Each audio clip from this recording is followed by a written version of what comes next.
Hey guys, so this is going to be station number 3 exercises to repeat. The first one is going to be the step up. Now from here I'm going to be grabbing a slight block or a platform. Now if you have a chair that is going to be at kind of a little bit of a lower height, or a stool that's going to be relatively stable, that will work.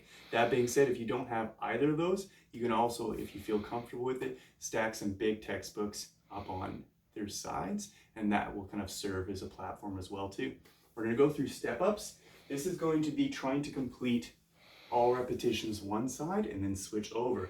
Now from that position, I am going to be using a light weight, focusing on coming up to the chest. Now you can use whatever weight you feel comfortable with. If you just have canned goods, placing it in a canvas bag can help. If you have dumbbells, anything along those lines, or a kettlebell, you can choose front rack position, goblet style in front of the body. I'm more comfortable with front rack. That's completely fine to go with any other. If you want to go in that normal suitcase position, also completely fine.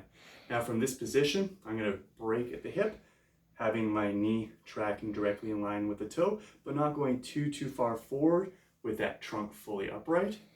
Feeling that tension in through that front hip. I'm going to drive up to standing position, and then think about being very slow, controlled on the way down, light touch down on that back foot, making sure you keep that tension, and then big drive up off that front side. Again, stable, controlled drop, and then repeat, making sure that you're aware of whether or not you have a big push off that back foot. So to go from the side, again, nice stable position, hips in line with each other, slight bend in through the hip to get that tension in through the right hip, big push. Now I'm going to get you to focus on my back foot as well too. So that back foot is nice and passive, and I push off the ground or off that top bench, control back down to start position.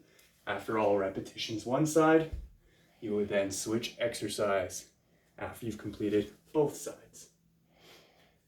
The second movement that we're going to have you guys go through is going to be going into the side plank position. Now, side plank position, we're going to take you guys down to the ground. From this point, I'm going to be going elbow directly underneath my armpit or slightly in.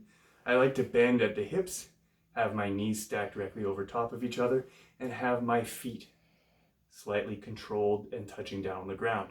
From this point, I'm going to be driving up through the hips, trying to keep my shoulders in line with each other, chest stays open, head is relaxed and neutral. Again, I have this line between my nose, my sternum, my belly button, and in through my pelvis. From this position, we're going to hold, feeling that tension in through the side, pushing that bottom elbow into the ground. After you've completed your time, you would switch sides. Same thing, and notice on this position that when I go into that side plank position on this side, I am driving that bottom shoulder down into the ground, so I'm not sinking down through that shoulder. You may be able to see from the slight shadowing that bottom shoulder is nice and loose. So I want to keep that packed the entire time. Again, after your time in this position, once you've completed both sides, you can recover. If the side plank is challenging to go from the toes, you can go from the knees. If you have shoulder-based restrictions, you can also be grabbing a weight. In this case, I'm going to be using those canned goods that I used for some of my previous exercises. Stable position, and we get to go into a suitcase carry. So from this position, loading only one arm, stable position, this can go into that controlled walk, making sure that I'm bracing in through this side, not leaning towards the weight, but not leaning away from the weight. So finding that neutral position, again, keeping that distance between that thumb and that top of the hip consistent. Control steps, all one side, control steps, all the other side.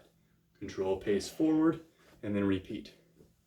Third and final exercise, we're going to be going for the bicep curls. Now for this one, you can choose thumb pointed forward or palm up.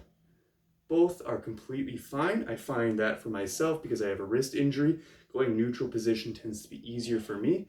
That being said, from here, nice control position, bringing the thumb up to the shoulder, control it back down to start position, going as heavy as you feel comfortable with, maintaining good form. So making sure that as you control on the way down, you're able to get full extension through the arm, and then control up to start position, making sure that you don't let that shoulder roll forward and you're not cheating by swinging that weight up or swinging the bag forward.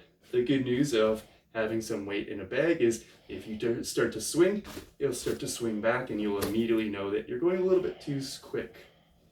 Now again, for this one, like I said, it can be thumb up in that neutral position, or it can be palm facing up for that supine position. After all repetitions one side, switch, same thing, all repetitions the other side. Thank you.